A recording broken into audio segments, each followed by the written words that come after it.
नमस्कार विद्यार्थी मित्रांनो, कसे आहात सर्वजण? बरेच विद्यार्थी आले, बरेच जण येऊन भेटले MESचा पेपर झाल्यानंतर आणि बऱ्याच विद्यार्थ्यांचं म्हणणं असं आलं की सर ज्या पद्धतीनं तुम्ही स्ट्रॅटेजी बनवून दिली होती त्याच पद्धतीनं पेपरमध्ये जास्तीत जास्त वेटेज आलं होतं. विद्यार्थी मित्रांनो, मी मागे तुम्हाला आठवत असेल जे विद्यार्थी केंद्रीय इन्स्टिट्यूटच्या ऑनलाईन असोत की ऑफलाईन बॅचला असोत त्या सर्वांसाठी एक मार्गदर्शनाचा एक व्हिडिओ टाकला होता आणि त्याच्यात सांगितलं होतं, कारण त्या दरम्यानच्या काळामध्ये ट्रान्सकोच्या ॲडव्हर्टाइजमेंटचं एक पेपरला जाहिरात पब्लिश झाली होती आणि सोबतच इकडे MESची सुद्धा परीक्षा जवळ आलेली होती. बरेच विद्यार्थी त्या काळात गोंधळून गेलेले होते की सर नेमका आम्ही ट्रान्सको कराव की MESचा अभ्यास कराव. त्यावेळेस सगळ्यांचा गोंधळ आणि जो संभ्रम होता तो कमी करण्यासाठी मी एक MES प्लस ट्रान्सकोचं गायडन्स सेशन घेतलं होतं आणि त्यावेळेस मी तुम्हाला ओरडून सांगितलं होतं की विद्यार्थी मित्रांनो, जो कॉमन सिलेबस आहे ना, ट्रान्सकोचा 40 मार्कचा कॉमन सिलेबस हा MESला विद्यार्थी मित्रांनो 1-2 नाही तर तब्बल 80 मार्कला आला होता. म्हणून मी त्यावेळेस सांगितलं होतं की जो तुम्हाला कॉमन सिलेबस आहे, जो ट्रान्सको असेल किंवा MES असेल, तो सिलेबस खूप चांगला करा जेणेकरून की तुमचा ट्रान्सकोचाही अभ्यास होईल आणि सोबत MESचा सुद्धा अभ्यास होईल. या हिशोबाने आपण ते गायडन्स केलेलं होतं आणि त्याचा फायदा जो आहे तो केंद्रीय इन्स्टिट्यूटच्या विद्यार्थ्यांना खूप झाला आहे असं बऱ्याच विद्यार्थ्यांचं म्हणणं आहे. दुसरी गोष्ट अतिशय महत्त्वाची, पेपरच्या अनालिसिस बद्दल बोलत असताना तुम्हाला आठवत असेल ज्या ज्या विद्यार्थ्यांनी पेपर दिलाय त्यांनी जवळपास मॅक्सिमम विद्यार्थ्यांचं म्हणणं असं होतं, सर पेपर जर बघितला तर इझी टू मॉडरेट होता, पेपर फार डिफिकल्ट नव्हता. पण प्रॉब्लेम सोबत दुसरा असा झाला की वेळ कमी पडलेला आहे. म्हणजे ह्याचा अर्थ असा झाला की MES प्रिलिमचा 2022चा जो पेपर आहे त्याचं जर अनालिसिस आपण या ठिकाणी बघितलं तर पेपर इझी टू मॉडरेट होता, पेपर थोडक्यात बऱ्यापैकी सोपाच होता, फक्त लेंदी होता आणि सगळ्यांचा मेन प्रॉब्लेम त्याच ठिकाणी झालाय की सर आम्हाला वेळ पुरला नाही. विद्यार्थी मित्रांनो, आतापर्यंतचा पूर्ण MPSCचा जर तुम्ही अभ्यास केला किंवा MPSC बद्दल जर मागचा इतिहास थोडासा बघितला तर ऑलमोस्ट सगळ्याच विद्यार्थ्यांची ही या ठिकाणी ओरड असते की सर MPSCचा पेपर जर येत असला तर वेळ कमी पडत असतो. तसंच कुठंतरी MES प्री 2022च्या पेपरच्या बाबतीत घडलेलं आहे. पण विद्यार्थी मित्रांनो, तुम्हाला मी जे फॉर्मॅट मागे सांगितला होता अभ्यासाचा, या पद्धतीने अभ्यास करा, तुम्हाला ह्याचा बेनिफिट खूप चांगल्या पद्धतीने होईल. बऱ्याच विद्यार्थ्यांनी ऐकलं, बऱ्याच विद्यार्थ्यांनी त्या पद्धतीने स्वतःला रन केलं आणि जो संभ्रम झाला होता की आता ट्रान्सको की MES, तो संभ्रम सुद्धा मी त्या ठिकाणी दूर केला होता. तो व्हिडिओ फक्त पब्लिक न करता तो व्हिडिओ मी आपल्या केंद्रीय इन्स्टिट्यूटच्या ॲपमध्ये दिला होता आणि त्याचा बहुतांश विद्यार्थ्यांना फायदा झालेला आहे.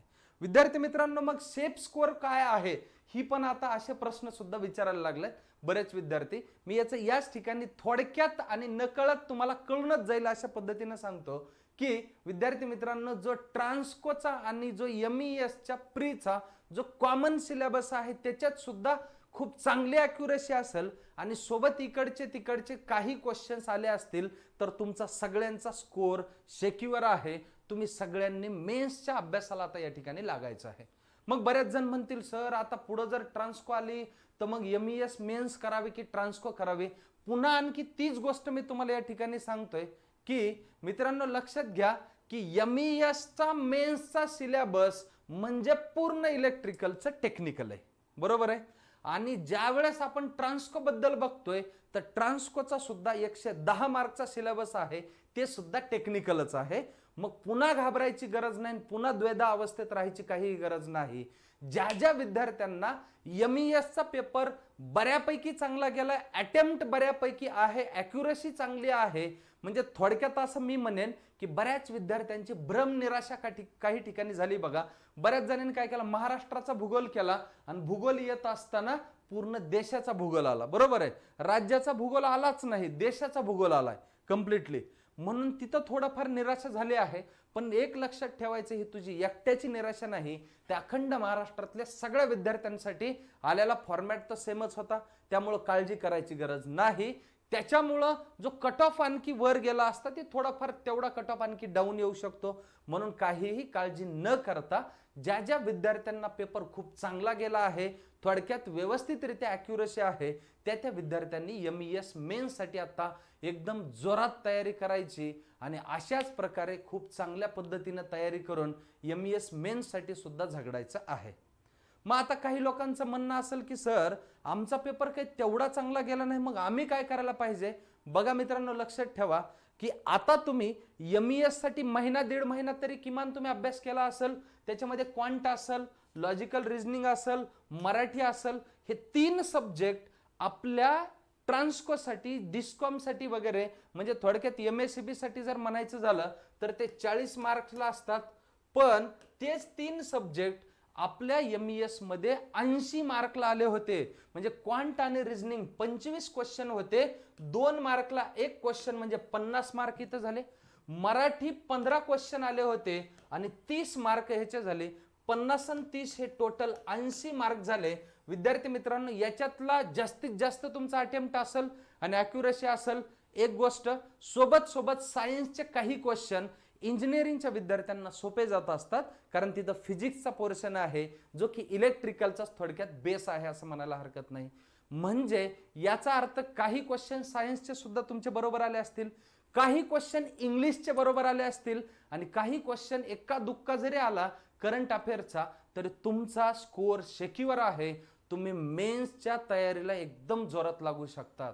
मग काही विद्यार्थी म्हणतील सर याचा रिझल्ट लागेपर्यंत आम्ही मेन्स करतो आणि पुढे जर नाही लिस्टमध्ये नाव आलं तर मग काय करायचं? मित्रांनो, मेन्सचा MESचा अभ्यास म्हणजे ट्रान्सकोच्या 110 मार्कची तयारी असं म्हणायला हरकत नाही. म्हणून पुन्हा एकदा कॉमन गोल पकडायचे, कॉमन सिलेबस पकडायचा आहे ट्रान्सकोचा आणि MESचा. मग बॅक टू बॅक तुम्हाला तिकडे सुद्धा खूप चांगल्या प्रकारे चान्सेस भेटणार आहेत. जर सिस्टमॅटिकली गेलात ना तर काही विद्यार्थ्यांचा फायदा असा होऊ शकतो, ट्रान्सकोचा तर अभ्यास होणारच आहे सोबत सोबत आणि MESचा मेन्सचा सुद्धा अभ्यास त्या ठिकाणी होणार आहे.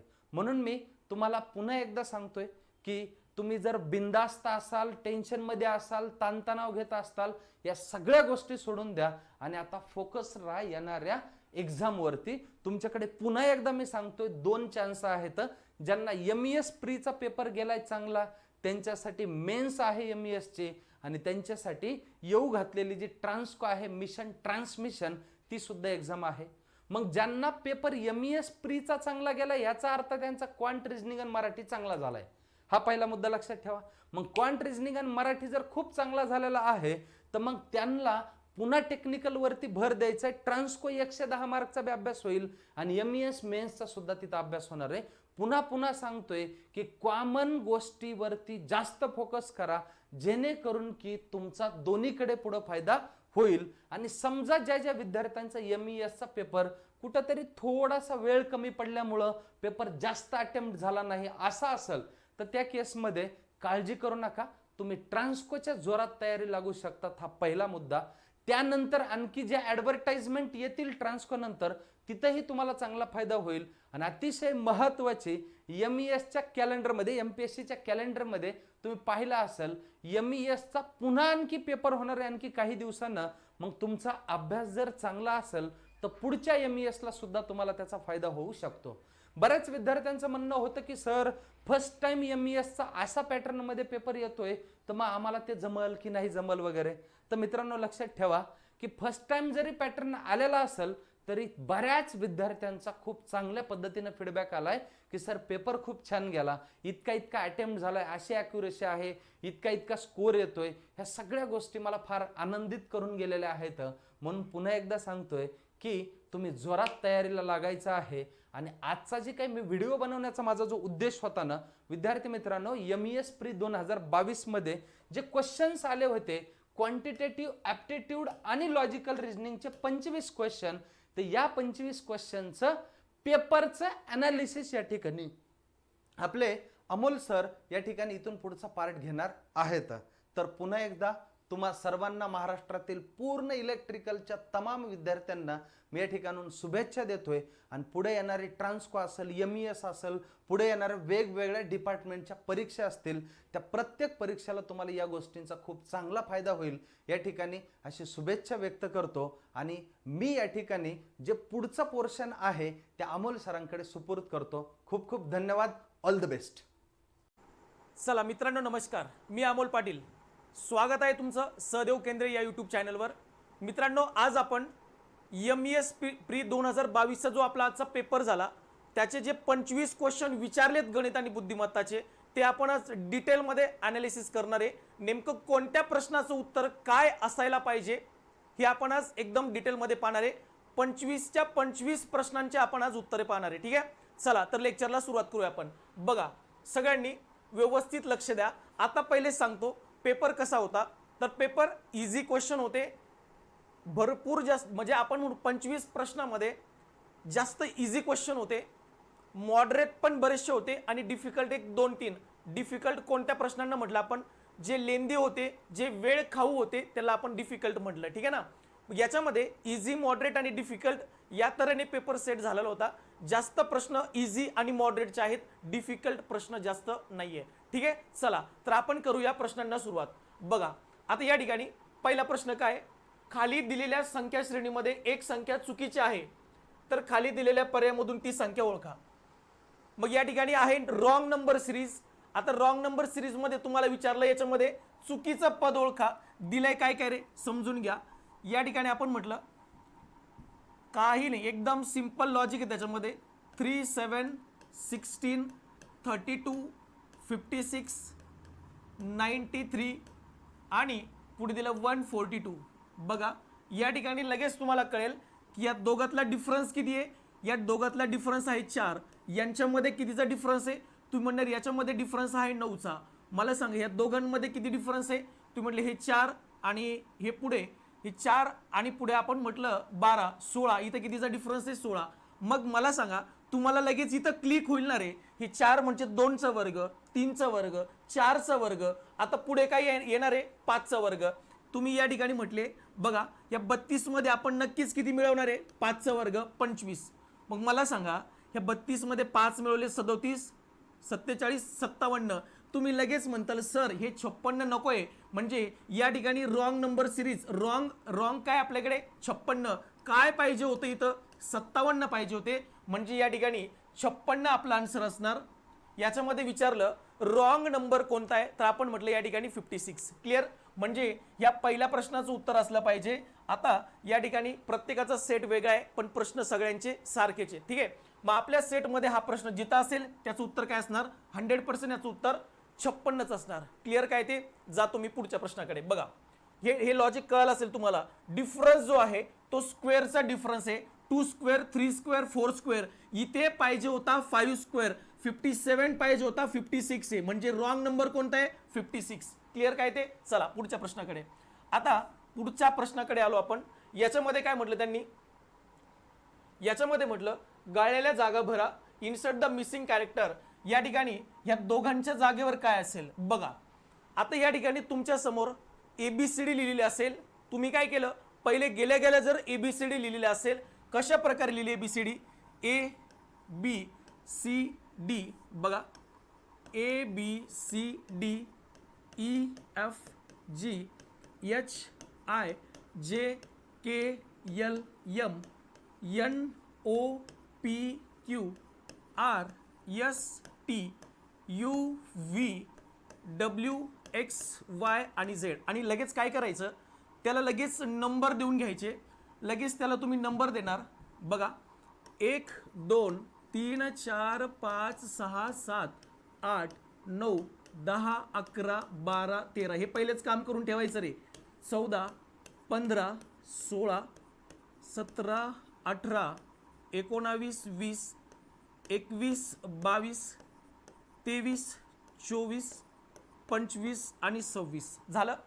आता या ठिकाणी ऑब्झर्व करा, हे एक्स आणि वाय, हा एक्स आणि वाय, याच्यामध्ये एक्सचा नंबर किती, तुम्ही म्हणणार 24. वायचा नंबर किती, 25. X 24, Y 25. दोघांची बेरीज किती झाली, तुम्ही म्हणणार सर 49. या ठिकाणी एक्स आणि वायची बेरीज झाली 49. त्याच्यानंतर तुम्ही पाहिला एफ आणि जे. एफ आणि जे, एफचा नंबर आहे 6 आणि जेचा नंबर आहे 9. बरोबर का. या ठिकाणी बघा, एफ आणि जे, सॉरी एफ आणि जे, जे किती आहे 10. 6 आणि 10, या ठिकाणी काय झाला 16. इथे झाला 16, यांची ॲडिशन किती आहे 16. त्याच्यानंतर तुम्ही पाहिला ए आणि सी. एचा नंबर 1 आहे, सीचा नंबर 3 आहे. 1 आणि 3 झालं 4.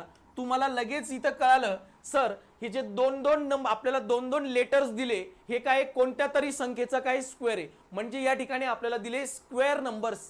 काय दिले? Square numbers. मग या ठिकाणी 14, 49 म्हणजे 7 स्क्वेअर, 16 म्हणजे 4 स्क्वेअर, 4 म्हणजे 2 स्क्वेअर. मग या ठिकाणी हे बघा, हे आय पी बघा, आय आणि पी. आता आयचा नंबर किती आहे? तुम्ही म्हटले सर आयचा नंबर 9 आहे, पीचा नंबर 16 आहे. म्हणजे 16 आणि 9 25. हे बघा, हे 25 आहे म्हणजे हा 5चा वर्ग आहे, हा 5चा स्क्वेअर आहे. ठीक आहे ना. मग आता एन व्ही बघा, या ठिकाणी तुम्ही म्हटलं एन 14 आहे आणि व्ही 22 आहे. या ठिकाणी बघा एन आहे 14, एन व्ही, एन आहे 14 आणि व्ही आहे 22. 22 आणि 22 आणि 14 झाले 36. मग तुम्हाला इथे कळालं 5चा वर्ग. या ठिकाणी बघा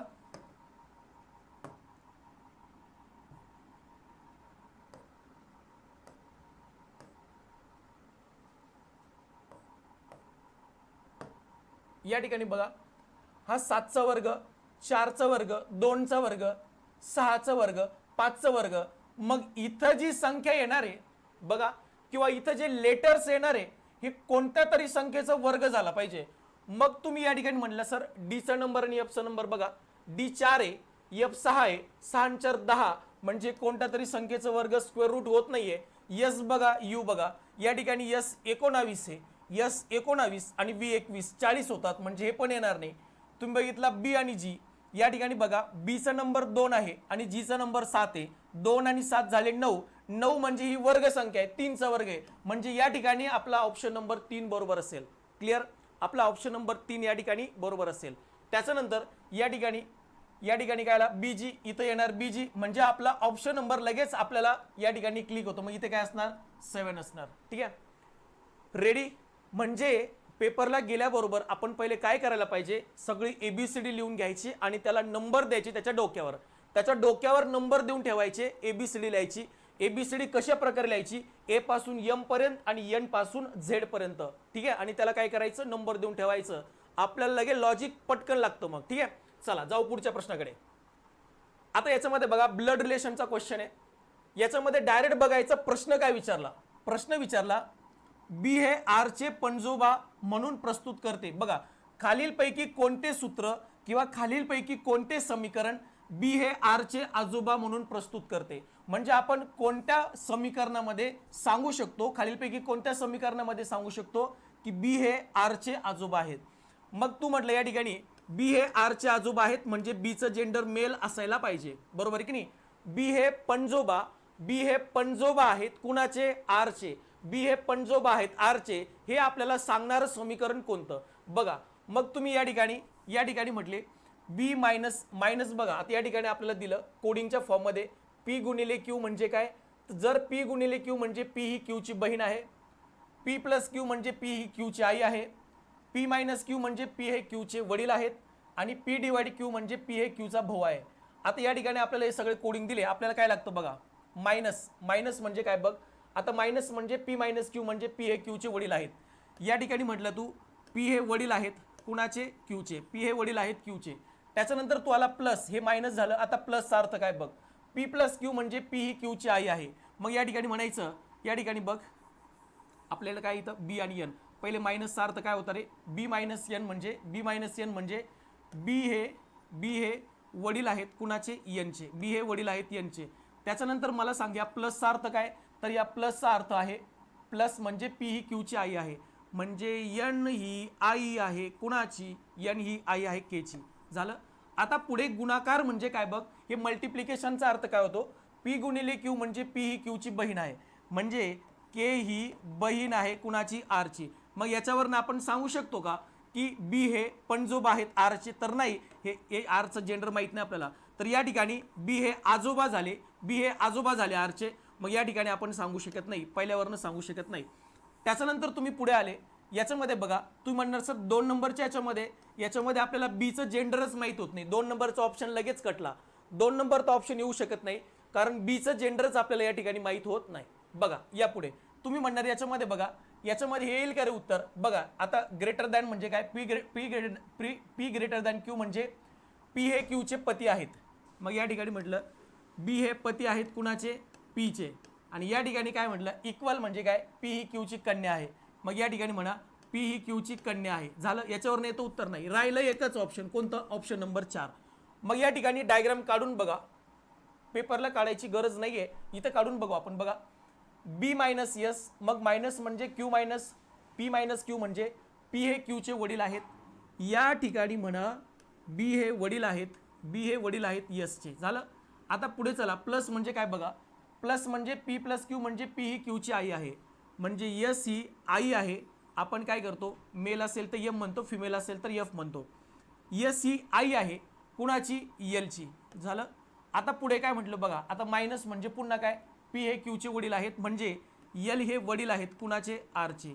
आर आपल्याला माहिती नाही मेल आहे की फिमेल आहे. त्यांनी विचारलं कोणतं समीकरण सांगते की बी हे आरचे पणजोबा आहेत. तुम्ही म्हणणार या ठिकाणी बी हे आरचे कोण झाले? पणजोबा. बी हे आरचे पणजोबा झाले. या ठिकाणी आपला ऑप्शन नंबर 4 बरोबर असेल. ठीक आहे ना. ज्यावेळेस हे ऑप्शन चुकीचे भेटतं आपल्याला 2 नंबर तर चेक करायची गरज नाही पडली, कारण जो शेवटी असतो त्याचा जेंडरच माहित नाही होत आपल्याला, हा बी हा मेल आहे की फिमेल आहे. पण आपल्याला प्रश्नामध्ये कळतंय की बी हे पणजोबा पाहिजे म्हणजे बीचं जेंडर मेल किंवा फिमेल पाहिजे. याचं हे बीचं जेंडर काय पाहिजे? मेल पाहिजे. परंतु पर्याय नंबर 2 मध्ये आपल्याला बीचं जेंडर मेल किंवा फिमेल येतं म्हणून हा चुकला. ठीक आहे. मग जर ए आणि सी चुकीचं असेल, फक्त एकच पर्याय राहतो आपल्याकडे, तो म्हणजे डी. आकृती काढण्याची पेपरला अजिबात गरज नाहीये. म्हणजे या प्रश्नाचं उत्तर 4 नंबर एकदम बरोबर आहे. चला पुढे.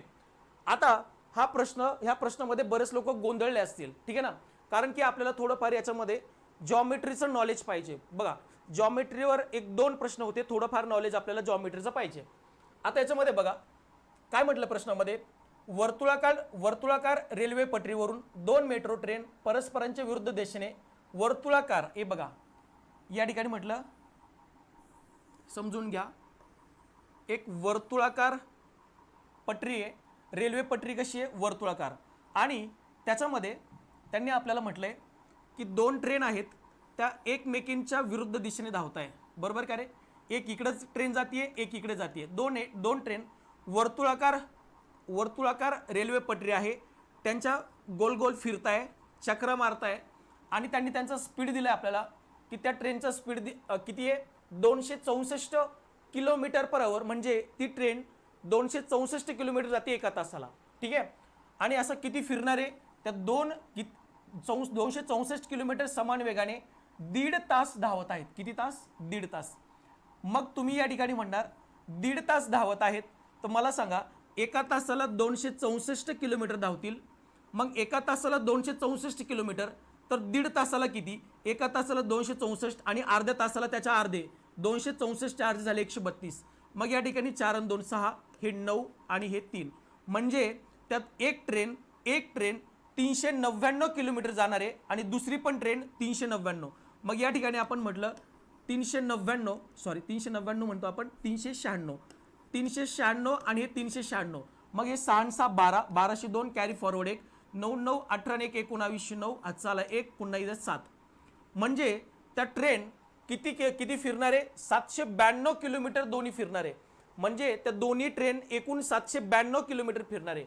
मग आता आपल्याला काय करावं लागेल, त्या दोन्ही ट्रेन विचारलं आपल्याला, जर केंद्रबिंदूपासूनचे पटरीचे अंतर किती आहे? या केंद्रबिंदूपासून या पटरीचे अंतर जे आहे ते 23 किलोमीटर आहे. बरोबर. या केंद्रबिंदूपासून या पटरीचं जे अंतर आहे ते 23 किलोमीटर आहे. मग आपल्याला त्यांनी विचारलं तर त्या दोन मेट्रो ट्रेन परस्परांना किती वेळेस पार करतील किंवा किती वेळेस ओलांडतील. ठीक आहे. बघा आता आपल्याला काय करावं लागेल, या पूर्ण पटरीला, या पूर्ण सर्कलला त्या ट्रेन 792 किलोमीटर एवढं अंतर पार करणार आहे. मग तुम्हाला काय माहिती पाहिजे? या सर्कलचं, या वर्तुळाचं काय माहित पाहिजे? परिघ म्हणजे सर्कम्फरन्स. या परिघ माहित पाहिजे. हे मग परिघ कसा काढतो आपण? तुम्ही म्हणणार परिघ म्हणजे सर्कम्फरन्स. या ठिकाणी म्हटलं आपण परिघचा फॉर्म्युला आहे 2πr. सर्कम्फरन्सचा फॉर्म्युला आहे 2πr. मग या ठिकाणी आपल्याला दिलं काय?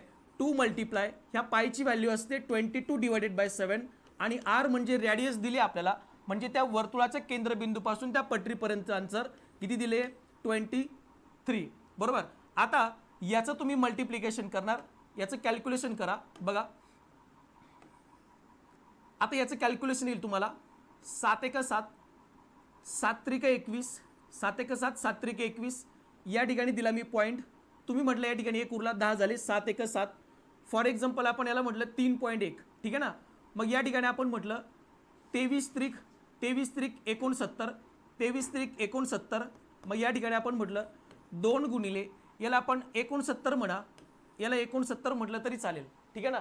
किंवा पॉईंटमध्ये, हे पॉईंटमध्ये उत्तर येईल. एकदम पॉईंटमध्ये जर काढायचं झालं तर बघा या ठिकाणी म्हटलं आपण 2 गुणिले याला असं म्हणा 3 दुणे 6, 6.2, 6.2 गुणिले 23 झालं, 6.2 गुणिले 23.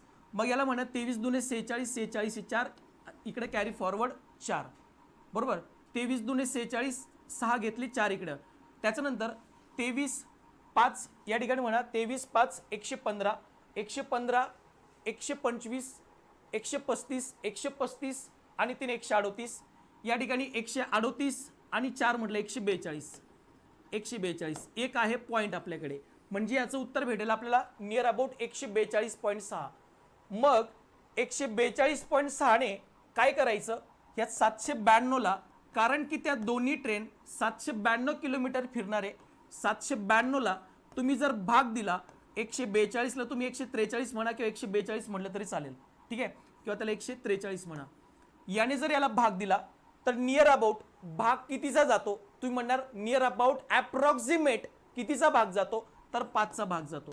म्हणजे त्यांनी विचारलं किती वेळा ओलांडणार आहे, किती वेळा ओलांडणार आहे, नियर अबाउट 5चा भाग जातो. मग आपण या ठिकाणी म्हणणार किती वेळा ओलांडणार, 5 वेळा.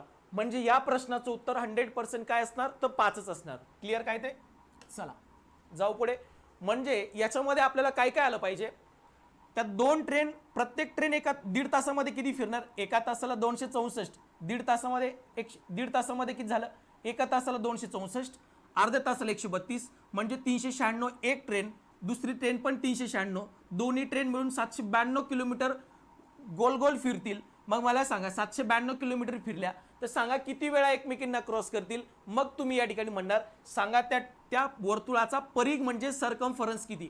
या ठिकाणी तुम्ही म्हणले 2πr, 2πr ची व्हॅल्यू आपण अप्रॉक्सिमेट म्हणले 142 पॉईंट समथिंग किंवा 143. जर आपण 792 ला 143 ने भाग दिला तर अप्रॉक्सिमेट आपल्याला कळतं की त्या ठिकाणी त्या दोन्ही ट्रेन एकमेकांना 5 वेळा ओलांडणार. हे उत्तर कन्फर्म आहे, ठीक आहे. चला पुढे जाऊ. आता याच्यामध्ये बघा एकदम सोपा प्रश्न आहे. कोणता, तर टाइम वरचा प्रश्न विचारलाय, एकदम सोपा असा प्रश्न विचारला. बघा काय म्हटलं, एकटा येते काम 15 दिवसांमध्ये करतो, ठीक आहे. त्याच्यानंतर बी ते काम, एकटा बी ते काम 10 दिवसांमध्ये करतो. तर विचारलं जर ए आणि बी हे एक दिवसाआड काम करत असतील, म्हणजे अल्टरनेट डेज, वर्किंग कसं करता येते, अल्टरनेट डेज, म्हणजे एका दिवशी ए करणार, दुसऱ्या दिवशी बी करणार, पुन्हा तिसऱ्या दिवशी ए करणार, चौथ्या दिवशी सी करणार, एकाड एक दिवस अल्टरनेट डेज वर्क करताय. आणि पहिल्या दिवशी जर एने काम सुरू केलं तर सांगा ते घर बांधण्यासाठी, एक घर बांधता येते किंवा ते काम पूर्ण करण्यासाठी किंवा ते घर बांधण्यासाठी किती दिवस लागतील. तुम्ही म्हणा ए 15 दिवस, बी 10 दिवस, दोघांचा एलसीएम किती येणार, तुम्ही म्हटलं या ठिकाणी 30, एलसीएम आला 30. त्या यांच्या दोघांच्या एलसीएमला आपण काय म्हणतो, टोटल वर्क, म्हणजे या दोघांना मिळून 30 काम करायचंय. ए हा 15 दिवसामध्ये 30 काम करतो, म्हणजे एका दिवसाला 2 काम करेल, 15 दुणे 30, 15 काम करायला 30 दिवस लागतात, म्हणजे एक काम करायला 2 दिवस लागतील.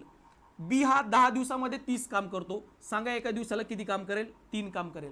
मग मला सांगा पहिल्या दिवशी कोण काम करतो, तुम्ही म्हटलं सर फर्स्ट डे, या ठिकाणी म्हटलं आपण फर्स्ट डे कोण काम करतो, ए. आणि या ठिकाणी सेकंड डे, या ठिकाणी म्हणा सेकंड डे कोण काम करतो, तर बी काम करतो. या ठिकाणी फर्स्ट डे कोण काम करतो, ए, सेकंड डे कोण काम करतो, बी. मग हे दोघांची आपण जर बेरीज केली, हे 5 काम जे असेल हे किती डेजचं असेल, 2 डेजचं. हे 5 काम जे असेल हे असेल 2 डेजचं. मग तुम्ही म्हटले सांगा अशा प्रकारे हे काम किती दिवसात पूर्ण होईल, किती काम करायचं, तुम्ही म्हटले सर 30 काम करायचं. एका 2 दिवसाचं काम किती, 5. मग मी जेव्हा ह्या 30ला 5 ने डिवाइड करणार, 5 एका 5, 5 6 30, तर हे 6 दिवस नाही येणार, याला 2 ने भाग द्यायचं, 2 ने गुणायचं, 6 दुणे 12, म्हणजे ते काम किती दिवसात पूर्ण होईल, तुम्ही म्हणले सर 12 दिवसामध्ये हे काम पूर्ण होईल, 12 दिवसांमध्ये. कारण की हे 5 दिवस, हे 5 काम जे आहे हे 5 काम 2 दिवसाचं आहे. मग या ठिकाणी आपण म्हणू हे 5 ने जर भाग दिला तर 5 ने भाग दिला तर 30ला 5 ने भाग दिला तर 5 6 30, 6 सायकल भेटतील आणि एक सायकल आहे 2 दिवसाची, 5 6 30, 6 दुने 12, म्हणजे ते काम किती दिवसात पूर्ण होईल? 12 दिवसांमध्ये. ते सोबत काम करत नाहीये, ते अल्टरनेट डेज काम करताय. लक्षात घे, अल्टरनेट डेज काम करताय. मग 2 आणि 3 5, 30 ला 5 ने भागलं म्हणजे 6 येईल, 6 ला 2 ने गुणावं लागेल, कारण हे 5 काम जे आहे ते 2 दिवसाचं आहे, म्हणून मी या 6 ला 2 ने गुणलं म्हणजे 12 उत्तर याचं 100% बरोबर असेल. चला जातो मी पुढे. बघा याच्यासाठी काय पाहिजे तुमच्या समोर? ABCD घ्या लिहून आता. ABCD EFGHI JKLM NOPQR ST UVWXY and Z. ठीक आहे. बघा आता याच्यामध्ये काय लॉजिक आहे? तुम्ही म्हणणार सर XZB, XZ आणि B, सोपं आहे की नाही रे लॉजिक? लॉजिक सोपं आहे का? बघा बरं, XZ आणि B बरोबर, म्हणजे मध्ये एक एक लेटर सोडत गेलो आपण. XZ आणि B, पुढे काय म्हटलं बघा, DGJ, बघा DG आणि J दोघांमध्ये 2 लेटर सोडले आपण, बरोबर का? DG आणि J पुन्हा म्हटले 3 सोडले असणार. आता बघा या ठिकाणी विचारलं काय? अक्षर समूह मालिकेत विसंगत चुकीचा ओळखा. तुम्ही काय म्हटले सर? आता याचं लॉजिक काय बघा, पहिल्यांदा एक सोडलं, त्याच्यानंतर 2 सोडलं, आता किती सोडायचं? 3 बघ, यस नंतर W आला. तू म्हटलं सर यस नंतर किती सोडायचं? 3 सोडले, हे बघ 3 सोडले. यस नंतर W नंतर 3 सोडल्यानंतर काय येईल? A येईल. बघ हे बघ, हे 3 सोडले, मग काय आला? A. हे पण बरोबर, इथं पण काही प्रॉब्लेम नाही. आता MRX बघ, MRX या ठिकाणी म्हटलं तू, आता हे 3 सोडले ना, आता किती सोडायचे? 4 MRX, हे बघ M नंतर किती सोडायचे? 4 सोडले. MR, आता काय पाहिजे? X. M नंतर 4 सोडले, हो M नंतर R बरोबर आहे, पण X MRX, आता R नंतर 4 सोडायची, 1 2 3 4, W यायला पाहिजे पण इथं घेतला X. म्हणजे या ठिकाणी कोणता विसंगत आहे, कोणता चुकीचा आहे? MRX, म्हणजे आपला ऑप्शन नंबर D या ठिकाणी बरोबर असेल, कारण की त्या ठिकाणी विसंगत घटक येतोय MRX. M नंतर 4 सोडले, हो R बरोबर आला, पण R नंतर जर 4 सोडले तर 1 2 3 4 W यायला पाहिजे, त्यांनी घेतला X, म्हणून विसंगत घटक येणार MRX आणि हे 100% बरोबर आहे. ठीक आहे, या ठिकाणी ऑप्शन नंबर 4 आपला बरोबर आहे. पुढे चला. आता बघा एकदम असा इझी प्रकारचा प्रश्न, बरोबर, सगळ्यांना हा बरोबर आलेला आहे. काय केलं बघा, तुम्ही लगेच म्हटले सर 6 आणि 2 8, 8 9 72. बघ ना, या दोघांची बेरीज, या दोघांची काय केली आपण? बेरीज. 6 आणि 2 8, 8 9 72. मग या ठिकाणी म्हण ना, या ठिकाणी हे 5 6 आणि 6 12 आणि 1 13, 13 गुणिले 5 13 पंचे 65, इथे किती येईल? 65, बरोबर की? हे बघ 7 आणि 6 13, 13 पंचे 65, इथं येणार 65. मुद्दा क्लिअर? बघ या ठिकाणी काय करायचं आपल्याला? 6 आणि 2 8, 8 9 72, त्याच्यानंतर 6 आणि 7 13, 13 पंचे 65, म्हणजे या ठिकाणी उत्तर काय भेटेल आपल्याला? 65. क्लिअर? चला जाऊ पुढच्या प्रश्नाकडे. आता याच्यामध्ये नीट लक्ष द्या, दोन्ही लँग्वेज मध्ये नाही घेतला मी, दोन्ही लँग्वेज मध्ये तुम्हाला सांगतो. ठीक आहे, बघा प्रश्न काय दिला बघा. Gaurav is older than Saurav. Saurav आणि हे दोन बघा बरं का, इथं परेशान झाला असताल तुम्ही, नेमकं हे करेक्शन आहे का काय? एकाचं नाव सौरव आहे आणि एकाचं नाव सौरभ आहे. सौरव आणि सौरभ. ठीक आहे, बघा आता या ठिकाणी म्हटलं Gaurav is older than Saurav, म्हणजे गौरव हा सौरव पेक्षा मोठा आहे. बघा Gaurav is older than Saurav. Gaurav is older than Saurav म्हणजे गौरव हा सौरव पेक्षा मोठा आहे, परंतु but younger than Saurabh. Younger than Saurabh म्हणजे या ठिकाणी गौरव हा सौरव पेक्षा मोठा परंतु सौरभ पेक्षा लहान आहे, म्हणजे सौरभ हा याच्यापेक्षा मोठा आहे. झालं का? SURBH सौरभ झालं.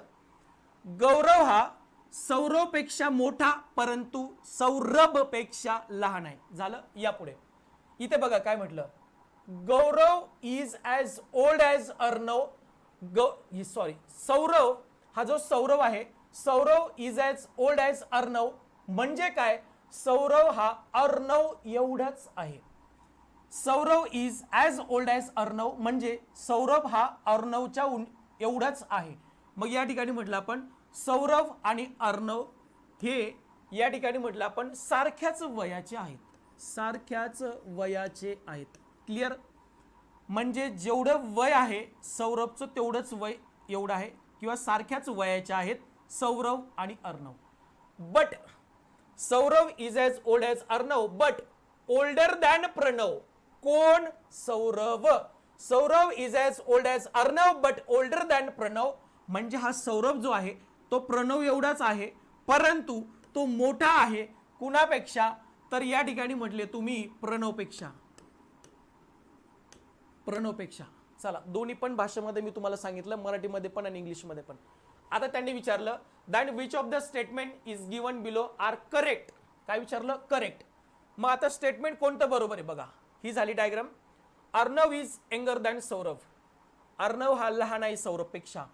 अर्णव लहान आहे का सौरभपेक्षा? बघा या ठिकाणी तुम्हाला म्हटलं Arnav is younger than Saurabh. Saurabh अर्णवपेक्षा जो सौरभ आहे तो कोण आहे? Arnav is younger than Saurabh. Saurabh बरोबर आहे का? हो. तुम्ही काय म्हणणार सर? अर्णव हा सौरभपेक्षा या ठिकाणी म्हटलं हे बरोबर आहे का? तुम्ही म्हटले नाही. का? Arnav is younger than Saurabh. Arnav is younger than Saurabh नाही यार, ते सारखे वयाचे, हे तर येणार नाही. त्याच्यानंतर Arnav is older than Saurabh. Arnav हा सौरभपेक्षा मोठा आहे. अर्णव हा सौरभपेक्षा मोठा आहे का? नाही. अर्णव हा सौरभपेक्षा लहान आहे, हे पण येणार नाही. त्याच्यानंतर तुम्ही म्हटले Arnav is older than Pranav, म्हणजे अर्णव हा प्रणवपेक्षा मोठा आहे. अर्णव हा प्रणवपेक्षा मोठा आहे. हो बरोबर आहे, अर्णव हा प्रणवपेक्षा मोठा आहे. या ठिकाणी आपला ऑप्शन नंबर काय पाहिजे? तर 3 नंबर पाहिजे. हे बघ, हे काय म्हटलं? अर्णव इज ओल्डर दॅन गौरव. अर्णव हा गौरवपेक्षा मोठा आहे. कसं काय राहील रे मोठा? अर्णव. गौरव मोठा इथं म्हणजे चुकीचा. मग या ठिकाणी आपला पर्याय नंबर किती आला पाहिजे? तर तुम्ही या ठिकाणी म्हटले आपला पर्याय नंबर सी या ठिकाणी बरोबर पाहिजे. ठीक आहे. काय करायचं होतं? पटापट डायग्राम काढून घ्यायची होती. हे तर उत्तर कोणाचं चुकायला नाही पाहिजे. ठीक आहे ना? चला जाऊ पुढे. या ठिकाणी याच्यामध्ये काय म्हटलं रे? सिटिंग अरेंजमेंट सर्क्युलर, एकदम असा चिल्लर प्रश्न दिला. हा इझी मध्ये येणार. ठीक आहे. एका वर्तुळाकार टेबलाभोवती 6 व्यक्ती बसलेल्या आहेत. 6 व्यक्ती बसल्या आहेत. बसवा 6 व्यक्तींना. मग या ठिकाणी म्हटलं 6 व्यक्ती बसवा. या बसल्या 6 व्यक्ती. झालं. मग आता त्या कुठं बघताय? हे काही दिलं का? नाही. तर कुठं बघताय? दिलं नसेल तर कुठं बघताय? सेंटरकडे, टुवर्ड्स फेसिंग सेंटर. ठीक आहे ना? मग या ठिकाणी एका वर्तुळाकार टेबलाभोवती 6 व्यक्ती बसलेल्या आहेत. आनंद हिनाच्या समोर असून, आता कुठं पण घ्या. या ठिकाणी बघा, या ठिकाणी मी म्हटलं आनंद, इथे म्हटलं मी आनंद. आनंद हिनाच्या समोर आहे किंवा हिना आनंदच्या समोर आहे, काही पण म्हणा. आनंद हिनाच्या समोर आहे किंवा हिना आनंदच्या समोर आहे. चला, आनंद हिनाच्या समोर असून ती अरविंदच्या, ती कोण? हिना. ती अरविंदच्या डाव्या बाजूला. कोण? हिना. हिना ही अरविंदच्या डाव्या बाजूला. इथे येईल अरविंद. इथं कोण येईल? अरविंद. जी हिना आहे, हिना अरविंदच्या डाव्या बाजूला. इकडे डावी असती आणि इकडे उजवी असती. हिना ही अरविंदच्या डाव्या बाजूला व संजयच्या उजव्या बाजूला आहे.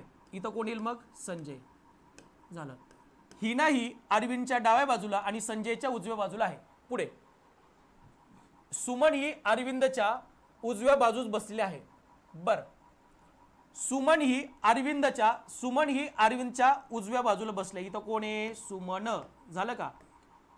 सुमन ही अरविंदच्या कुठं बसली आहे? उजव्या बाजूला. ठीक आहे. आता राहिलं काय मग? सुमन ही अरविंदच्या उजव्या बाजूला बसली आहे. मनोज अरविंदच्या समोर बसला. राहिला कोण? मनोजच राहिला की नाही? ते पण दिलंय त्यांनी. मनोज हा इथं मनोजच राहील की नाही? त्यांनी ते पण दिलं की मनोज हा अरविंदच्या समोर बसलेला आहे. बरं झालं. आता पुढे काय म्हटलं बघा.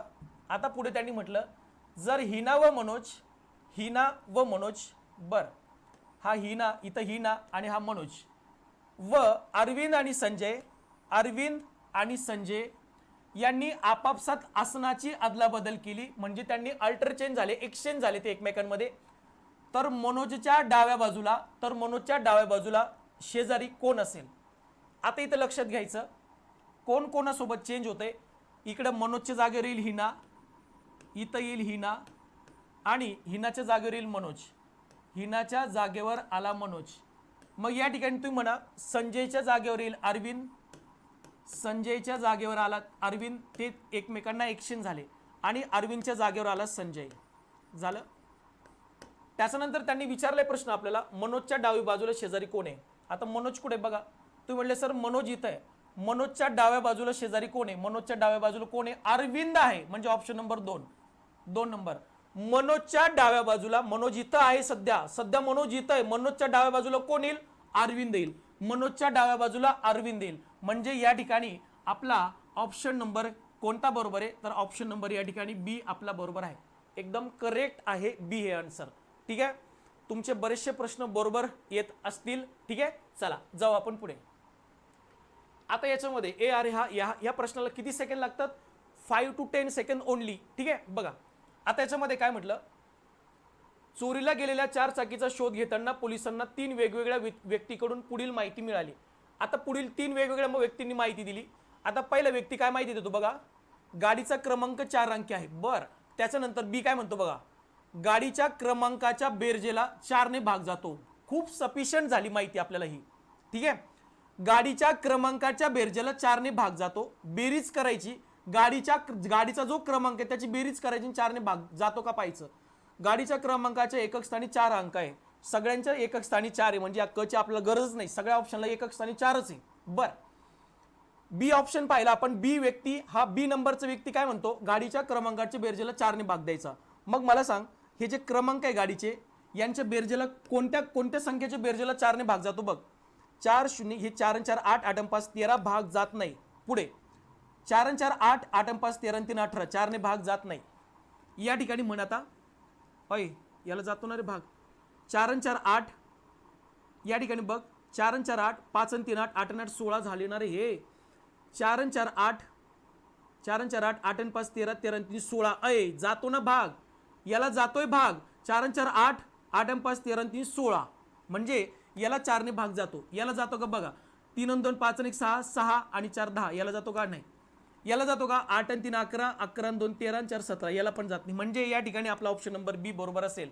त्यांनी आपल्याला जो बी व्यक्ती आहे तो सांगतोय, ज्या गाडीचा नंबर जो आहे तर गाडीच्या क्रमांकाच्या बेरजेला 4 ने भाग जातो. फक्त ऑप्शन नंबर 2च्या गाडीच्या क्रमांकाला 4 ने भाग जातो. चला पुढे. आता याच्यामध्ये काय म्हटलं बघा, एकदम सोपा प्रश्न आहे. या ठिकाणी त्यांनी म्हटलं, एका क्रिकेट स्पर्धेसाठी वेगवेगळ्या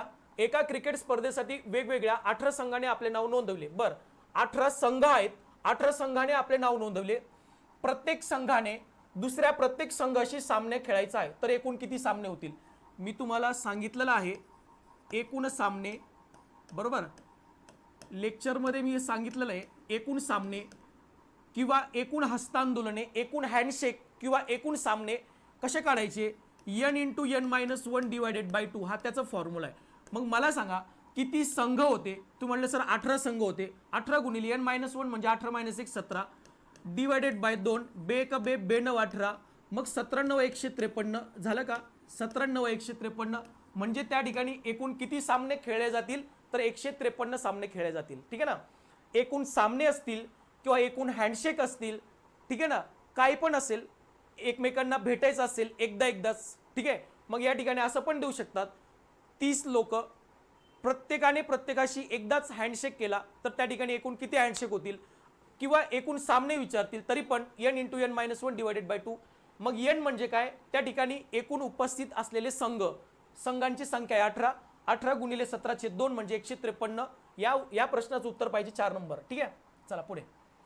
आता याच्यामध्ये बघा काय म्हटलंय, A B C D E F G आणि H. ठीक आहे.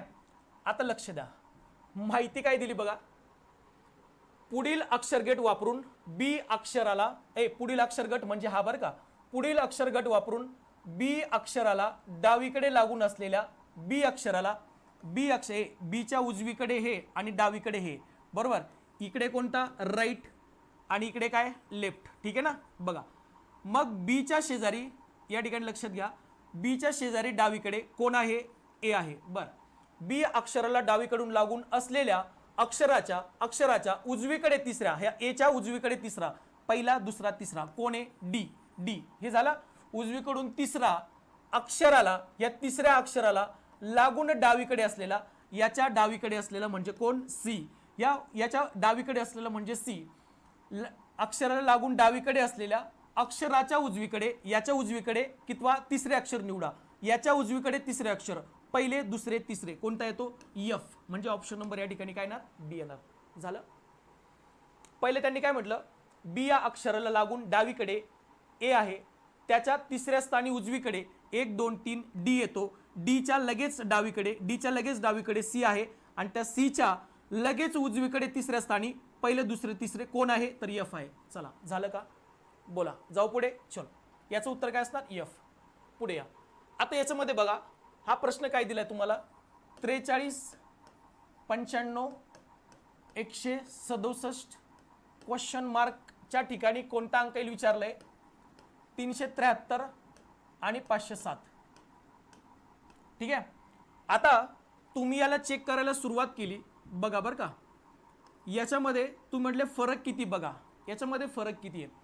हे 7 आणि 45 52, इथं झाला 52. पुढे याच्यामध्ये किती फरक आहे बघा. आता तुम्ही म्हटलात याच्यामध्ये बघा 95 हे 5, इथं 95 हे 5 आणि हे 67 म्हणजे इथं 72. ठीक आहे. आता तुम्ही या ठिकाणी असं म्हणू शकता की सर हे 52 वरनं 72 झालं आहे, 52 वरनं 72 झालं म्हणजे नक्कीच हे 20 ने वाढलं. मग इथे पण तुम्ही 20 ने वाढवायला गेलात, 72 वरनं इथं 92 म्हटले तुम्ही, मग 167 मध्ये तुम्ही किती मिळवणार? 92 मिळवणार. मग इथं म्हणा 7 आणि 2 9, या ठिकाणी 16, इथं 16 आणि 9 25. इथं उत्तर यायला काय पाहिजे आपलं? 259 यायला पाहिजे, 259 यायला पाहिजे. परंतु आता बघा याचं उत्तर नेमकं आयोग काय देतात त्याच्यावर आपण डिपेंड. आता याचं उत्तर नेमकं आयोग काय म्हणतंय बघा. कारण की त्यांनी काय केलं बघा, याच्यातला फरक 52 पुन्हा 72, या ठिकाणी आपण 92 घेतला. मग तुम्ही म्हणणार सर इथं जर 259 येतोय, इथे जर 259 येतो, ह्या 92 नंतर पुन्हा तुम्ही किती ऍड करणार? तुम्ही म्हटले सर याच्यामध्ये 20 ने वाढला, इथं 20 ने वाढला, पुढे 20 ने वाढवा. 102 आणि 112, इथं काय यायला पाहिजे? 112. मग मला सांगा ह्या 259 आणि 112 यांची बेरीज किती यायला पाहिजे? 373 यायला पाहिजे. मग या ठिकाणी बघा 9 आणि 2 11, 1 हातचाला 1, हे 6 आणि 1 7 आणि हे 3 371 येतो. 371 येतो म्हणजे नक्कीच या ठिकाणी काय केलं त्यांनी? 20 ने वाढवलं, इकडे 20 ने वाढवलं आणि या ठिकाणी कितीने वाढवला? 22 ने वाढवला. या ठिकाणी कितीने वाढवला? 22 ने. बघा त्याच्यानंतर आपण असं म्हणूया, या दोघातला डिफरन्स बघू. म्हणजे या ठिकाणी त्यांनी किती ऍड केला? 114 ऍड केला. बरं, आता दोघांमध्ये फरक बघा, हे 507 आणि हे 373, याच्यात कितीचा डिफरन्स आहे बघा. 7 मधनं 3 गेला, इथं राहिला 4. 50 आणि 37 यांच्यामध्ये कितीचा फरक आहे? 134. मग तुम्ही म्हणणार सर इथं असं काय झालं बघा, 114 124 134 म्हणजे इथं 134च येत आहे, म्हणजे इथे पण 20 ची वाढ झाली आहे. म्हणजे असं काय? एकदा 20 एकदा 20 एकदा 22 एकदा 20. म्हणजे याच्यामध्ये आता नेमकं आयोग काय करतं याच्यावर आपण ऑब्जेक्शन घेऊ शकतो, बरोबर की नाही या प्रश्नावर. कारण एकदा 20 ने वाढते, एकदा 20 ने, एकदा 22 पुन्हा 20, म्हणजे काय नेमकं म्हणायचंय काय त्यांना, बरोबर की नाही. याच्यावर आपण ऑब्जेक्शन घेऊ शकतो. नेमकं याच्यामध्ये आपण जर उत्तर लिहायचंच म्हटलं तर या ठिकाणी आपण 259 या ठिकाणी मारून येऊ शकतो, बरोबर. आयोगाने दिलं तर 259 उत्तर देऊ शकतो, पण आपण याच्यावर ऑब्जेक्शन घेऊ शकतो. ठीक आहे. चला जाऊ पुढे. या इकडे आता याच्यासाठी काय पाहिजे? ABCD आहे तुमच्याकडे, ABCD लिहिलीच पाहिजे. या ठिकाणी बघा आता पुन्हा आपल्याकडे आलं तेच ABCD EF G H I J K L M N O P Q R S T U V W X Y आणि Z. बघा आता याच्यामध्ये काय लॉजिक आहे समजून घ्या. BZA, बर, या ठिकाणी त्यांनी म्हटलं आपल्याला BZ आणि A, बर, किंवा असं म्हणा या ठिकाणी BDF, बर, BDF जमते की? अय यार एक एक सोडलं रे, एक एक सोडलं. BDF नंतर काय यायला पाहिजे एच, आणि नंतर काय आलं जे, आलं रे जे, आलं जे आलं. म्हणजे तुम्ही म्हणणार सर एक तर भेटला आपल्याला काय एच, म्हणजे बी डी एफ एच आणि जे भेटला का. चला पहिली लाईन तर लागली, एच तर भेटला. अरे हे दोन उडाले बरं का, पहिला आणि शेवटचा ऑप्शन उडाला. त्याच्यानंतर झेड वाय एक्स बघा, झेड वाय एक्स, अरे काहीच फरक नाही. झेड वाय एक्स डब्ल्यू आणि व्ही जमतं इथं पण. झेड वाय एक्स नंतर डब्ल्यू नंतर व्ही, म्हणजे या ठिकाणी काय येणार डब्ल्यू. म्हणजे उत्तर तुम्हाला भेटून गेलं ऑप्शन नंबर सी. झालं का. त्याच्यानंतर तुम्ही इथं पण पहा, काय गरज नाही आपल्याला. ए सी ई या ठिकाणी म्हटलं ए नंतर सी नंतर ई नंतर जी झालं. म्हणजे या ठिकाणी 100% उत्तर आपलं काय पाहिजे ऑप्शन नंबर 3 म्हणजे एच डब्ल्यू जी. आता बरेच लोक घाई गडबडीमध्ये हे सोपे प्रश्न देखील चुकवतात. सोपे प्रश्न आपल्याला चुकवायचे नाहीयेत, ते गिफ्ट मार्क असतात आपल्याला. ठीक आहे, चला जाऊ पुढे. आता याच्यामध्ये बघा, हा पण इझी मधलाच क्वेश्चन आहे. थोडंफार तुम्हाला कशाचं नॉलेज पाहिजे, भूमितीचं नॉलेज पाहिजे, जिओमेट्रीचं.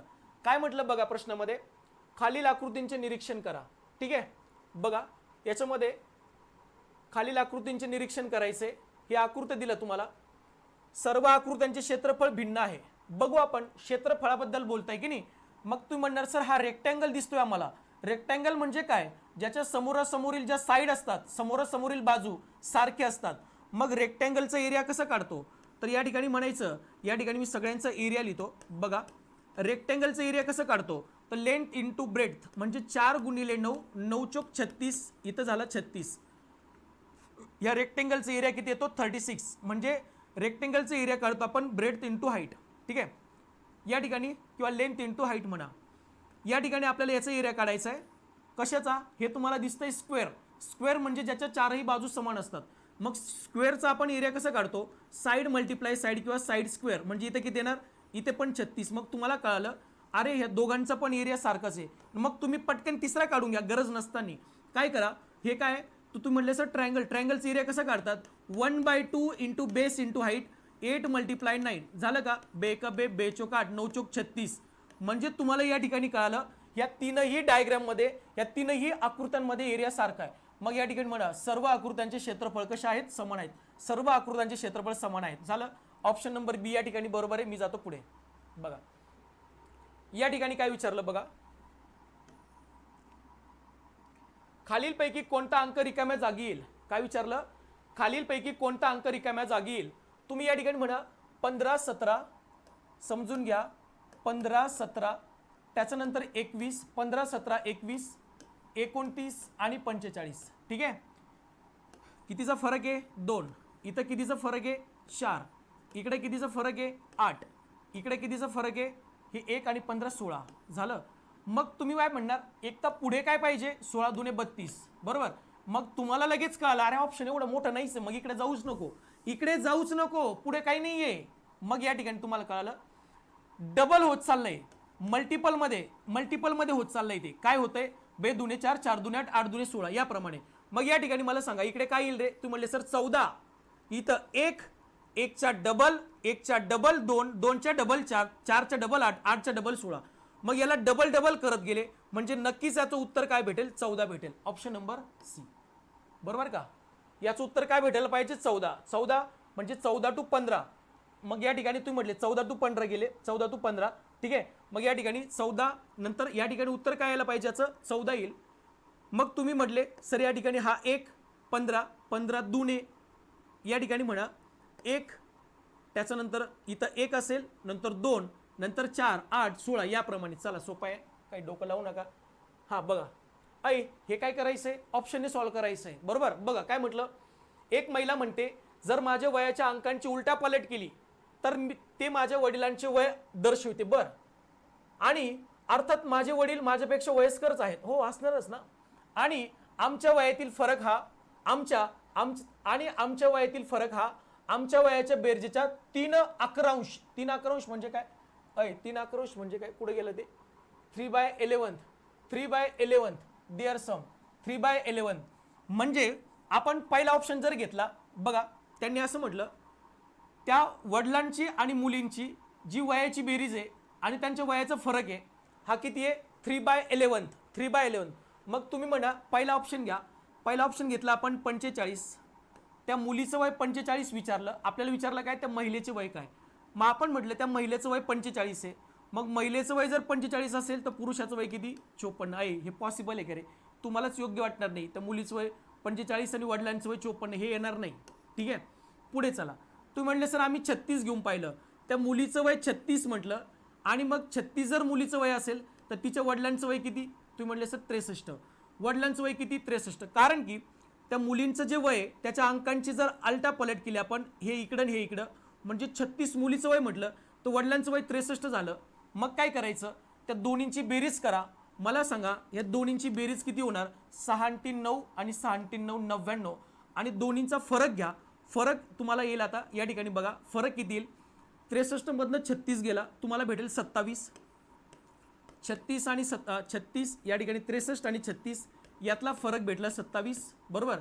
म्हणजे त्यांनी म्हटलं त्यांच्या वयातील फरक आणि त्यांच्या वयातील फरक आणि त्यांच्या वयाची बेरीज यांचं जे गुणोत्तर आहे ते किती आहे. या ठिकाणी म्हणा 9 त्रिक 27, 9 10 90, 9 11 99, 3/11 आहे. म्हणजे बरोबर आपला ऑप्शन आहे सेकंड. म्हणजे बरोबर आहे ऑप्शन सेकंड. आपण ऑप्शन नंबर बी घेतला. बी मध्ये त्या महिलेचं वय 36 म्हटलं. महिलेचं वय जर 36 असेल तर त्याच्या वडिलांचं वय 63 येईल. ह्या दोघांची बेरीज करा, कारण त्यांनी बेरीज पण म्हटलंय. बेरीज आली 99, दोघातला फरक आला 27. त्यांनी काय म्हटलं, त्या दोघांच्या वयातील फरक आणि त्यांच्या वयाची बेरीज यांचं गुणोत्तर जे आहे ते 3/11 आहे. ते किती आहे 3/11. ठीक आहे, म्हणजे याचा ऑप्शन असणार 2 नंबर. चला पुढे. आता या ठिकाणी 25 जणांच्या समूहातील प्रत्येकाशी हस्तांदोलन केल्यास एकूण किती हस्तांदोलन होती. आता हा कशाचा प्रश्न आहे, हँडशेक. ठीक आहे ना, हा प्रश्न आहे हँडशेकचा. ठीक आहे ना. मग या ठिकाणी म्हणा हँडशेकचा प्रश्न आहे, हस्तांदोलन विचारले. मग या ठिकाणी म्हणा फॉर्म्युला काय वापरतोय आपण, n × n-1 / 2. n म्हणजे त्या ठिकाणी उपस्थित असणारे व्यक्ती. मग या ठिकाणी म्हणा 25 गुणिले n-1 म्हणजे किती रे 24 /2. बे क बे इथं 12, 25 12 300. म्हणजे या ठिकाणी किती हँडशेक होतील तर 300. ऑप्शन नंबर 4 या ठिकाणी बरोबर येणार. किती हँडशेक होतील तर 300 हँडशेक होतील. चला सोपं आहे, पुढे जाऊ. आता याच्यामध्ये बघा एकदम सोपा प्रश्न विचारला होता पण पहिले समजला पाहिजे. मी इंग्लिशमध्ये आणलाय, तुम्ही मराठीमध्ये वाचला तरी काही प्रॉब्लेम नाही आहे. बघा काय म्हटलं याच्यामध्ये, study the following information carefully and answer the question given below. बघा PQRSTU आणि V किती लोक झाले, 4 आणि 4 8 लोक झाले. बरोबर, सॉरी 8 नाही झाले, किती झाले 3 आणि 4 7 लोक झाले. PQRSTU आणि V are travelling in 3 different vehicles. ते 3 वेगवेगळ्या गाड्यांनी प्रवास करतात. There are at least 2 passengers in each vehicle. म्हणजे ॲटलिस्ट म्हणजे कमीत कमी एका गाडीमध्ये 2 पॅसेंजर बसतात. मग समजून घ्यायचं, कमीत कमी एका गाडीमध्ये 2 पॅसेंजर बसतात म्हणजे जास्तीत जास्त 3 पण बसू शकतात. ठीक आहे, बघा आता या ठिकाणी कमीत कमी 2 बसतात म्हणजे जास्तीत जास्त 3 बसू शकतात. आता या ठिकाणी कोणत्या कोणत्या गाड्या बघा, कार, रिक्षा आणि लॉरी. बघा या ठिकाणी म्हटलं तुम्ही कार, त्याच्यानंतर रिक्षा, कार, रिक्षा आणि लॉरी. ठीक आहे ना, हे 3 वाहनं आहेत, ह्या 3 व्हेकल्स आहेत. बर, car, rickshaw and lorry and each vehicles has passenger of both the sex. म्हणजे त्याच्यामध्ये महिला पण आहेत आणि पुरुष पण आहेत. त्या गाड्यांमध्ये महिला पण आहेत आणि पुरुष पण आहेत. पुढे या ठिकाणी देर आर 2 मर्चंट्स म्हणजे 2 व्यापारी. There are 2 merchants. मग या ठिकाणी म्हटलं आपण 2 व्यापारी आहेत, 2 मर्चंट्स आहेत, 2 मर्चंट्स. त्याच्यानंतर 2 डॉक्टर्स आहेत. या ठिकाणी 2 डॉक्टर्स आहेत. बर, त्याच्यानंतर पुढे म्हटलं त्यांनी 3 लॉयर्स, 3 वकील आहेत. बर, 3 काय आहेत, वकील आहेत. बरं ठीक आहे.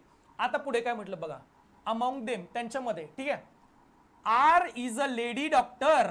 बर, आर कोण आहे, आर ही लेडी आहे आणि ती कोण आहे, डॉक्टर आहे. आर कोण आहे, डॉक्टर आहे.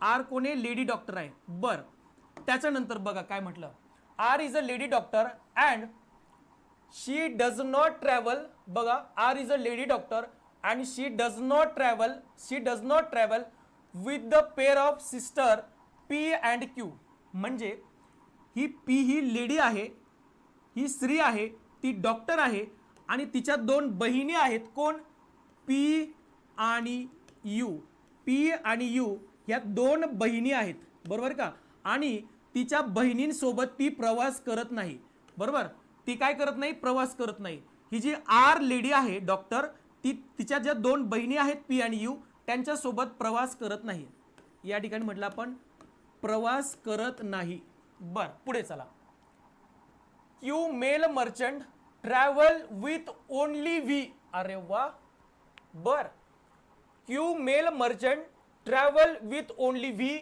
अ लॉयर इज व्हेकल कार म्हणजे क्यू मेल आहे आणि तो व्यापारी आहे ट्रॅव्हल विथ ओनली व्ही तो फक्त व्ही सोबत ट्रॅव्हल करतो आणि तो व्ही जो आहे तो लॉयर आहे आणि ते दोघे कारने प्रवास करतात खूप भारी माहिती भेटली आपल्याला याच्यामध्ये इथंच उत्तर भेटून जातं आपलं कशाने तर कारने प्रवास करतात कोण तर या ठिकाणी क्यू हा कोण आहे मेल आहे बर क्यू मेल आहे आणि तो फक्त व्ही सोबत प्रवास करतो ओनली व्ही म्हणजे काय म्हणजे क्यू आणि व्ही हे कारमध्ये हे दोघच असणार ओनली वर्ड खूप महत्वाचा आहे इथं ओनली वर्ड खूप महत्वाचा आहे Q male merchant travel with only V बर म्हणजे क्यू आणि व्ही सोबत प्रवास करतात आता S is a male doctor या ठिकाणी बघा S is a male doctor who बर S is a male doctor two passengers belong to same profession do not travel in the same vehicle बर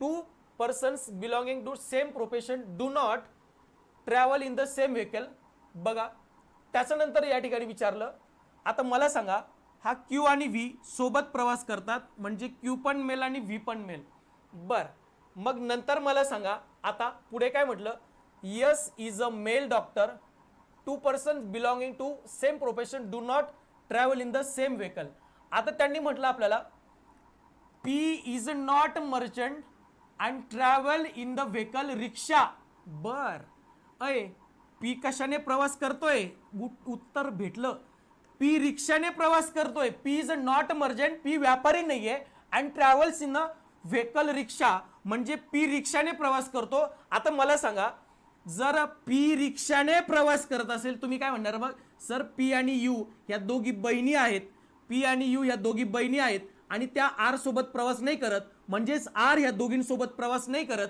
म्हणजे पी ज्या गाडीत प्रवास करते त्या गाडीत आर करत नाही मग या ठिकाणी पी फिमेल आहे मग तुम्ही म्हणणार या ठिकाणी आर कोणत्या गाडीत प्रवास करणार तुम्ही म्हटले सर या ठिकाणी तो ओनली दोन म्हणजे कारमध्ये फक्त दोनच कारचा विषय संपला आता इकडे या मग तुम्ही म्हटले सर पी आणि आर तर सोबत प्रवास करत नाही म्हणजे आरला कशाने प्रवास करावा लागेल तुम्ही म्हटले आरला लॉरीनेच प्रवास करावा लागेल कारण की आर आणि पी सोबत एका गाडीत प्रवास करत नाही मग या ठिकाणी लॉरीने कोण प्रवास करेल आर ठीक आहे मग इथं पी रिक्षाने प्रवास करतो दिले ना आपल्याला पी व्यापारी नाही आणि ते ट्रॅव्हल करताय रिक्षाने मग पी जर रिक्षाने प्रवास करत असेल तर आर लॉरीने प्रवास करणार विचारलं तेच in which vehicle does R travel R कोणत्या गाडीने प्रवास करणार आहे तर आर करणार आहे लॉरीने प्रवास म्हणजे या ठिकाणी आपला ऑप्शन नंबर काय बरोबर असेल बाकीचं काही करायची गरजच नाहीये कोण कोणत्या गाडीत फिरतंय काय करायचं आपल्याला आपलं उत्तर भेटलं आर लॉरीमध्ये प्रवास करणारे आपलं उत्तर भेटलं चला पुढे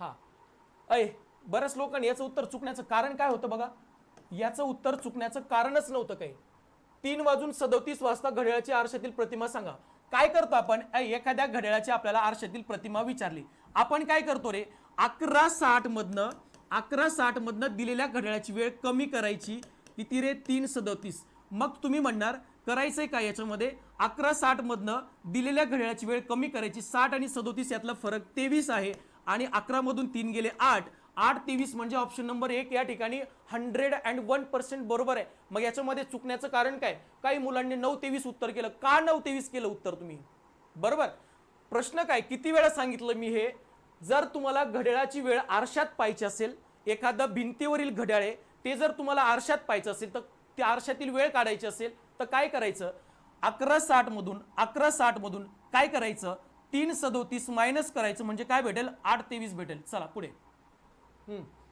याच्यामध्ये बघा, याच्यामध्ये काय विचारलं आता आपण म्हटलं अनिल, संजय, सुनील, दीपक, महेश, प्रशांत आणि सुरेश ही मुले एका रांगेत बसले आहेत. सुनील, दीपक व अनिलच्या मध्ये आहे. बर, या ठिकाणी लगेच लिहिला मी, सुनील हा दीपक व अनिलच्या मध्ये आहे, महेश हा प्रशांत व सुरेश यांच्या मध्ये आहे आणि संजय हा दीपक व प्रशांत यांच्या मध्ये आहे. अनिल व सुरेश दोन्ही टोकाला आहेत. तर या ठिकाणी म्हटलं अनिल आणि सुरेश, मग मी या ठिकाणी लिहितो अनिल तर झाला इकडे टोकाला, बरोबर. इथं लिहितो मी सुनील, बघा रे, इथं लिहिला सुनील, इकडे लिहिला मी अनिल, झाला. काय म्हटलं त्यांनी, सुनील हा दीपक व अनिलच्या मध्ये आहे, सुनील हा दीपक आणि अनिलच्या मध्ये आहे, झाला. सुनील हा दीपक आणि अनिलच्या मध्ये आहे आणि अनिल कोपऱ्याला आहे. आता अनिलच्या पलीकडे कोणीच नाहीये, बघा म्हटलंय त्यांनी, मी पुढे वाचलं, अनिल व सुरेश हे दोन्ही टोकाला आहे. मग सुरेश इकडे आहे, इकडे डायरेक्ट याला लिहून ठेवतो, इकडे मी ताणच नाही घ्यायचा, हे इकडे टोकाला, इकडं सुरेश इकडं आणि अनिल तिकडं. आता मध्ये बसवा, कोणाला बसवायचं बघा. आता या ठिकाणी बघा, महेश हा प्रशांत व सुरेशच्या मध्ये आहे, महेश, प्रशांत आणि सुरेश. महेश हा इकडे सुरेश, बघा हा सुरेश, महेश हा प्रशांत व सुरेशच्या मध्ये आहे. कोण, महेश, इथं येईल महेश हा सुरेश व प्रशांतच्या मध्ये आहे. झाली का डायग्राम, मला सांगा. महेश हा सुरेश व प्रशांतच्या मध्ये, झालं. आता त्यांनी म्हटलं आणि संजय हा दीपक व प्रशांतच्या मध्ये, संजय हा दीपक आणि प्रशांतच्या मध्ये कोणी, संजय, झालं. झाले सगळे. सुरेश आणि अनिल शेवटी आहे. आता प्रश्न काय विचारला, वेर इज दीपक सीटेड, दीपक कुठे बसलाय, वेर इज दीपक सीटेड. अय, दीपक इथं बसला की नाही, दीपक इथं बसला, कोणाच्या मध्ये, संजय आणि सुनील. मग या ठिकाणी म्हणा in the middle of Sunil and Sanjay, in the middle of Sanjay आणि सुनील. ऑप्शन नंबर 1, संजय आणि सुनीलच्या मध्ये कोण बसलं, तर दीपक बसला. चला पुढे. काय म्हटलं बघा, एकदम तोंडी सोडण्यासारखे प्रश्न आहे बघा. परवा सोमवार आहे, इथं लिहिला मी परवा सोमवार आहे आणि उद्या, परवा सोमवार आहे आणि उद्या किती तारीख आहे, 3 तारीख आहे. मग परवा किती तारीख असेल, तुम्ही म्हटले सर 4 तारीख असेल, परवा 4 तारीख असेल. उद्या किती तारीख आहे, उद्या 3 तारीख आहे. मग उद्या कोणता वार असेल, तुम्ही म्हटले सर रविवार असेल. झालं का, झालं का. परवा सोमवार आहे, मग उद्या 3 तारीख आहे, परवा सोमवार असेल तर मग उद्याचं किती तारीख असेल, 3 तारीख, रविवार असेल. मग या ठिकाणी तुम्ही म्हटले 2 तारखेला कोणता वार असेल, तुम्ही म्हटले शनिवार असेल. काही गरज नाही बाकी लिहिण्याची, बघा. तर पुढच्या रविवारी कोणती तारीख असेल, 3 तारखेला रविवार येतो, पुढच्या तारखेला कोणत्या तारखेला येईल, 3 मध्ये किती मिळवायचे, 3 मध्ये तुम्ही म्हटले सर 7 मिळवा, किती तारीख येईल, 10 तारीख. झालं ना, पुढच्या रविवारी 10 तारीख येईल. झालं. काय होतं याच्यामध्ये, परवा सोमवार आहे, परवा सोमवार म्हणजे 4 तारीख येईल, कारण की उद्या किती तारीख आहे, 3 तारीख, 3 तारखेला सोमवार, तर आणखी 7 दिवसांनी रविवार येईल. त्यांनी काय विचारलं, रविवारी येते 3 तारीख, पुढच्या रविवारी किती तारीख येईल, पुढच्या रविवार 7 दिवसांनी येईल, 3 मध्ये 7 मिळवा 10, 10 म्हणजे या ठिकाणी येणार पुढच्या रविवारी 10 तारीख. चला पुढे. हा प्रश्न सॉल्व्ह करायची अजिबात गरज नाही, सगळ्यांनी येतो बघा. या ठिकाणी बघा, ऑल लॉक्स आर कीज, या ठिकाणी म्हणा ऑल लॉक्स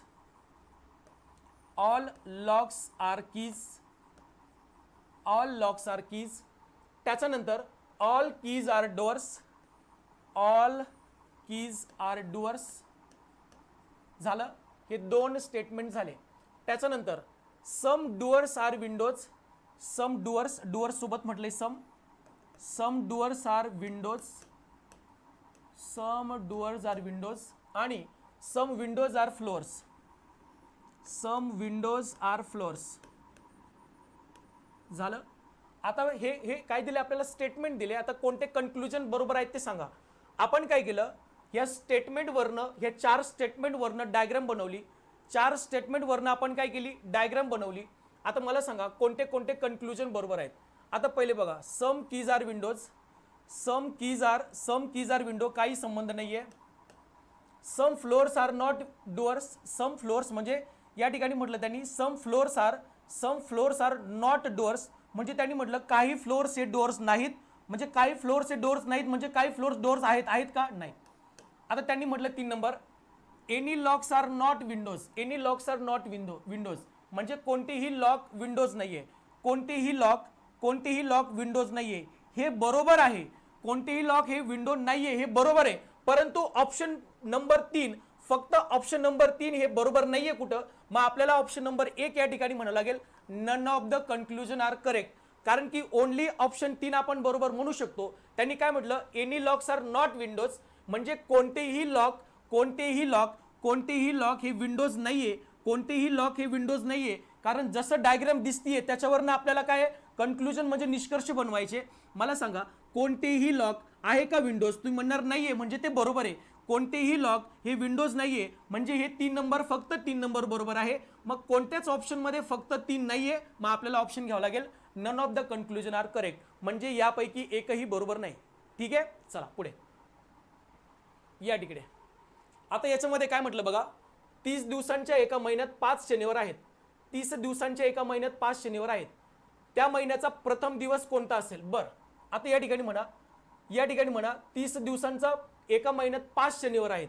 5 शनिवार, मग तुम्ही या ठिकाणी म्हणणार 5 शनिवार आहेत, तर तुम्ही म्हणणार पहिला किंवा दुसरा. आपण या ठिकाणी म्हणा 5 शनिवार आहेत, मग या ठिकाणी म्हटलं आपण 1 जानेवारी आणि 2 जानेवारी. ठीक आहे, मग या ठिकाणी आता 1 जानेवारी किंवा 2 जानेवारीलाच शनिवार असू शकतो.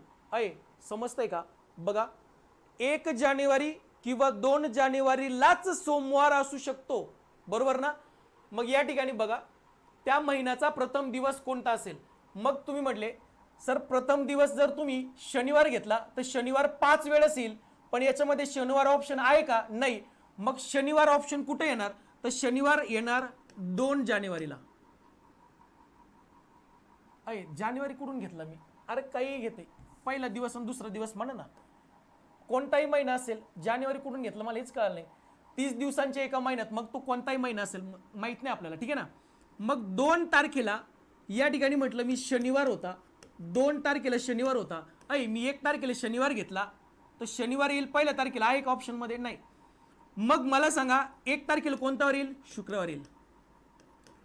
बघा बरं का, एक लक्षात घ्या, शनिवार हा 1 किंवा 2च तारखेला येणार, तेव्हाच शनिवार त्या महिन्यात 5 वेळा येणार.